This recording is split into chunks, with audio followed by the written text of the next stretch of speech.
იმისათვის, რომ ყურადღება მიაქციოთ, მოიხედოთ ისევ ერთ პრობლემაზე, რომელიც კვლავ არსებობს.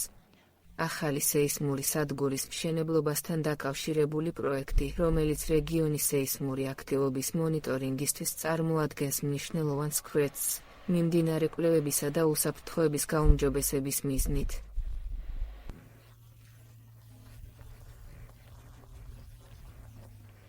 კომუნიკაციებმა მითხრეს, რომ ჩვენს ტერიტორიაზე, მათ მიერ შემუშავებული პროექტის მიხედვით,